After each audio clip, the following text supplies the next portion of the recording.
नमस्कार, मैं हूं श्रद्धा। आप देख रहे हैं 15 शहर 15 रिपोर्टर। शुरू करेंगे अहम खबरें अपने रिपोर्टर्स के साथ।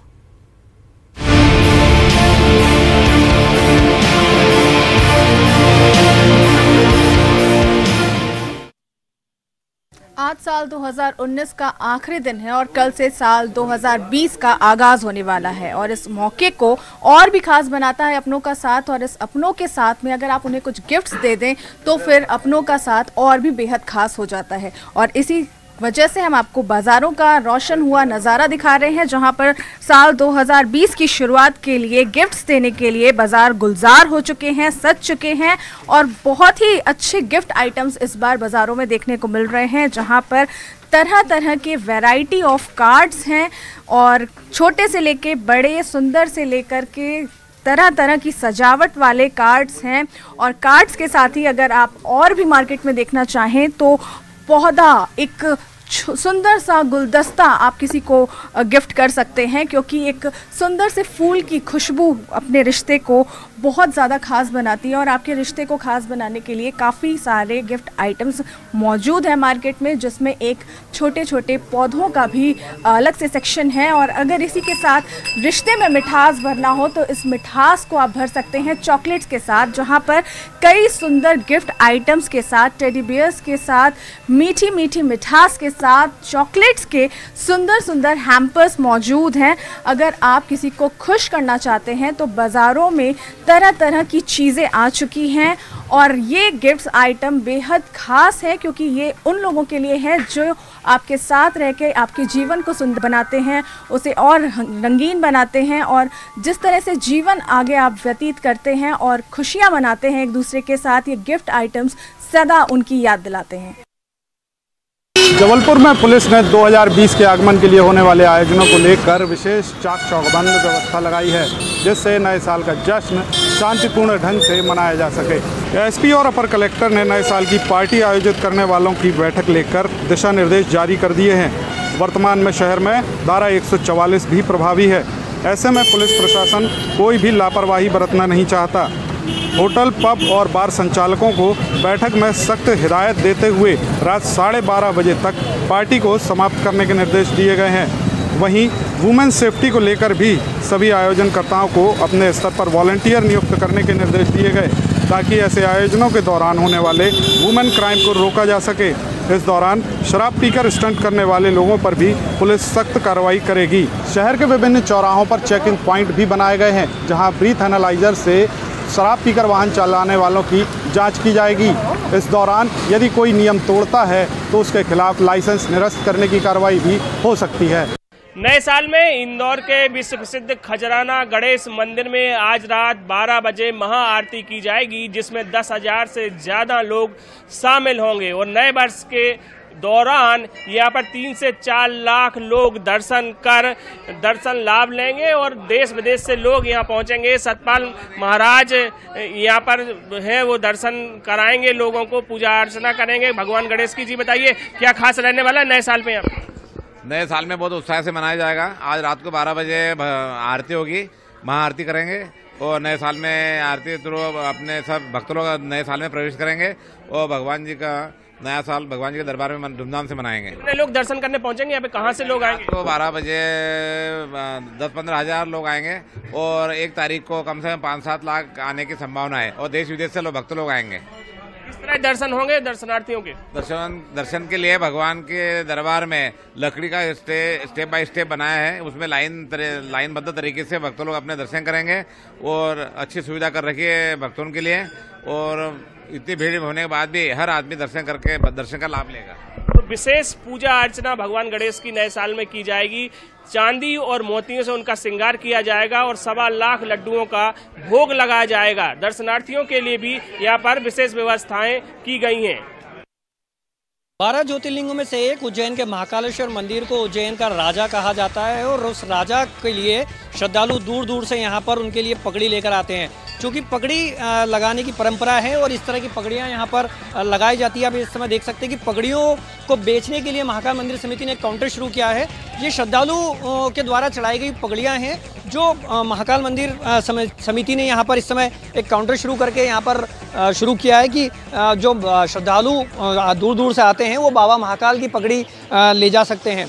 चूँकि अगर बात की जाए तो पगड़ियों की अलग अलग यहाँ पर अलग अलग तरह की पगड़ियाँ हैं और इनको यहाँ पर फिलहाल एक काउंटर पर सजा दिया गया है। श्रद्धालु आते हैं और पगड़ियों को लेके जाते हैं। हालांकि पगड़ियों के एवज में उन्हें यहाँ पर 3100, 5100 और 7100 रुपये के आसपास यहाँ पर श्रद्धालुओं को चुकाना भी होंगे।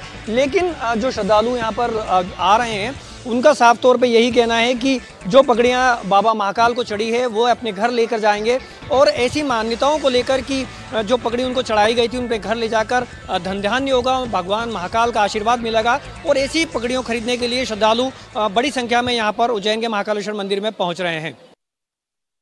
मध्य प्रदेश के बहुचर्चित हनी ट्रैप मामले में 12 राजदारों का खुलासा हुआ है। इन राजदारों में बिल्डर, पत्रकार, राजनेता और अफसर शामिल हैं।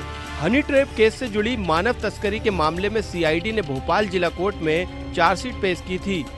इस चार्जशीट में कई ऐसे नामों का जिक्र था जिन्हें हनी ट्रैप का सबसे बड़ा राजदार बताया जा रहा है। हालांकि सीआईडी ने अपनी चार्जशीट में इन्हें आरोपी नहीं बनाया, लेकिन इनकी भूमिका और पूरी कहानी का जिक्र जरूर किया गया है। सूत्रों ने बताया कि इन सभी राजदारों के खिलाफ सबूत जुटाए जा रहे हैं। जल्द ही मामले से जुड़ी सप्लीमेंट चार्जशीट में इन सभी राजदारों को आरोपी बनाया जाएगा। बताया जा रहा है कि हनी ट्रैप में इन 12 राजदारों ने दलाली कर करोड़ों की कमाई की है। सरकारी योजना से लेकर ट्रांसफर पोस्टिंग में इनकी भूमिका बताई जा रही है। चार्जशीट में राजदारों में एक बिल्डर हरीश खरे, अरुण निगम, राजेश, हरभजन सिंह, रूपा अहिरवार, 2 पत्रकार, बरखा सोनी और छतरपुर टीआई के साथ सौरभ त्रिपाठी शामिल हैं। इन सभी 12 राजदारों के खिलाफ सबूत जुटाए जा रहे हैं। इनकी कुंडली तैयार की जा रही है ताकि जांच एजेंसी इनके खिलाफ सप्लीमेंट चार्जशीट पेश कर सके। माफियाओं के खिलाफ कमलनाथ सरकार की मुहिम लगातार जारी है। इसी कड़ी में नीमच में कई बड़े भूमाफियाओं के खिलाफ अतिक्रमण हटाओ की कार्रवाई की गई।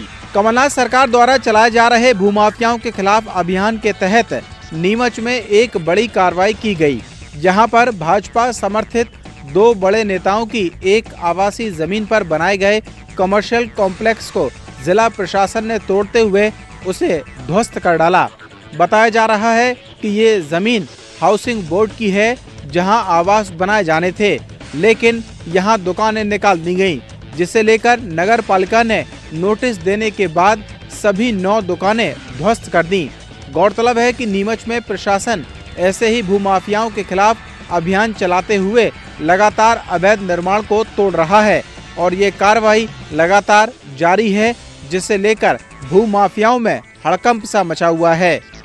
भूमाफियाओं के खिलाफ जारी इस अभियान में कई बड़े नेताओं के करीबी तो कई बड़े बिल्डर आ रहे हैं, लेकिन सरकार साफ कर चुकी है कि माफियाओं के खिलाफ ये अभियान लगातार जारी रहेगा। ग्वालियर के बिलौवा में प्रदूषण और लोगों की सेहत बिगड़ने का हवाला देकर 20 दिन पहले मंत्री इमरती देवी द्वारा बंद कराई गई गिट्टी की खदानें और क्रेशर फिर से शुरू हो गई है। खनिज विभाग ने बिलौवा इलाके की 125 से ज्यादा पत्थर खदानें और क्रेशर को संचालित करने की फिर से अनुमति दे दी है। बीते 9 दिसंबर को कैबिनेट मंत्री इमरती देवी ने बिलौवा इलाके में चल रही 125 से ज्यादा क्रेशर और पत्थर की खदानों को लोगों की सेहत बिगड़ने का हवाला देकर बंद करवा दिया था।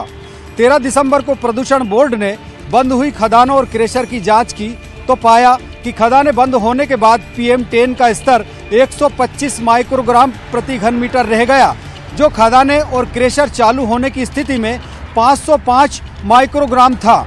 इन खदानों से रोजाना करीब 2500 डंपर गिट्टी और डस्ट निकलती है। यहाँ खनन से आसपास रहने वाले लगभग 30,000 से ज्यादा लोग अस्थमा, खांसी, एलर्जी, आंखों में जलन और सिरदर्द जैसी परेशानियों से जूझते हैं। तो वहीं पत्थर की खदानों में होने वाले विस्फोट से लोगों के घरों की दीवारों में भी दरारें पड़ चुकी है। प्रदूषण बोर्ड की नेगेटिव रिपोर्ट के बावजूद खनिज विभाग ने इन खदानों और क्रेशरों को आज फिर से शुरू करने की अनुमति दे दी है। बीजेपी का दावा है कि गिट्टी, रेत खदान और क्रेशर बंद चालू कराने के पीछे कैबिनेट मंत्रियों का खेल है। बीजेपी का आरोप है कि इमरती देवी ने प्रद्युम्न तोमर के समर्थकों की गिट्टी खदानें बंद कराई तो प्रद्युम्न सिंह तोमर ने इमरती देवी के समर्थकों की रेत खदानें बंद करा दी। इन हालातों में दोनों मंत्रियों के समर्थकों की बड़ी कमाई का जरिया ठप हो गया था। रेत पत्थर की खदानों और क्रेशर को लेकर मंत्री इमरती देवी और प्रद्युम्न सिंह तोमर के बीच चल रहा विवाद सिंधिया के पास पहुंचा। सिंधिया ने दोनों मंत्रियों को हिदायत देकर समझाइश दी। इसका असर ये हुआ कि मंत्री इमरती देवी ने प्रद्युम्न सिंह तोमर के समर्थकों की गिट्टी खदाने और क्रेशर को संचालित करने को हरी झंडी दी और खनिज विभाग से आदेश जारी करा दिया। अब ये भी माना जा रहा है कि प्रद्युम्न सिंह तोमर भी जल्द ही इमरती देवी की समर्थकों की रेत की खदानों को चालू कराने के लिए एनओसी देंगे। शांतिधाम की जमीन पर कब्जा जमाए बैठे दबंगों ने दलित समाज के व्यक्ति की अर्थी को रोक लिया और शांतिधाम की जमीन पर उसका अंतिम संस्कार नहीं होने दिया। मामला बीरपुर तहसील इलाके के मोहनपुरा गांव का है, जहां बीते रोज एक बुजुर्ग की बीमारी के चलते मौत हो गई थी और जब उसके परिजन अंतिम संस्कार के लिए शव यात्रा को शांतिधाम की तरफ लेके पहुंचे तो वहां मौजूद दबंगों ने उनकी अर्थी को रोक लिया और वहां अंतिम संस्कार करने से मना कर दिया। परेशान लोगों ने प्रशासन को मामले की जानकारी दी। इसके बाद तहसीलदार और बीरपुर थाना पुलिस मौके पर जरूर पहुंची, लेकिन दबंगों को वहां से हटाने की बजाय उल्टा दलित समाज के लोगों को ही समझाने लगी। इस वजह से परेशान दलितों को अपने बुजुर्ग का अंतिम संस्कार सड़क किनारे करना पड़ा। हैरान कर देने वाली ये तस्वीरें बीरपुर इलाके की हैं और आपको पता है कि एंटी माफियाओं के खिलाफ चलाए जा रहे अभियान के तहत प्रशासन द्वारा अवैध अतिक्रमण हटाए जा रहे हैं। लोगों द्वारा सरकारी जमीनों पर जो मकान बनाए रखे हैं उनको तोड़ने की कार्रवाई की जा रही है, लेकिन बीरपुर में प्रशासन की इस कार्रवाई पर। ब्रेक के बाद एक बार फिर से आपका स्वागत है और एक बार फिर से रुख 15 शहर 15 रिपोर्टर का। इसकी विदाई और नए वर्ष 2020 के स्वागत के लिए छत्तीसगढ़ की जनता पूरी तरह से तैयार है।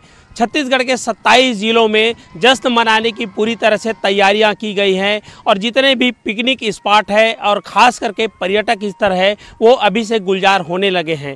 सबसे बड़ी बात यह है कि इन तमाम तैयारियों के साथ साथ जिस तरह से जश्न मनाया जाएगा तो प्रदेश की पुलिस भी सुरक्षा के खास इंतजाम की हुई है। उसके तहत जितने भी पिकनिक स्पॉट हैं और जितने भी पर्यटक स्थल हैं वहाँ तमाम स्थानों पर सुरक्षा के पुख्ता इंतजाम रहेंगे।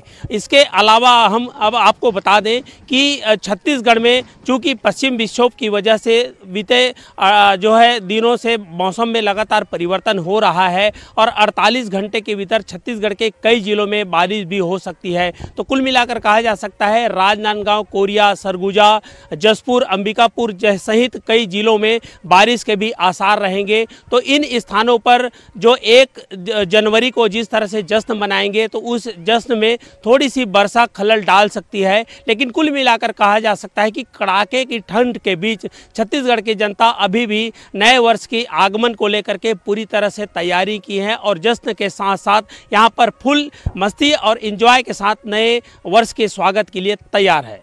छत्तीसगढ़ में अब 27 जिले से बढ़कर 28 जिले हो जाएंगे। इसके लिए राज्य सरकार ने अधिसूचना जारी कर दी है। अब नया जिला गौरेला, पेंड्रा और मरवाई होगा। अब ये नए जिले के रूप में जाने जाएंगे।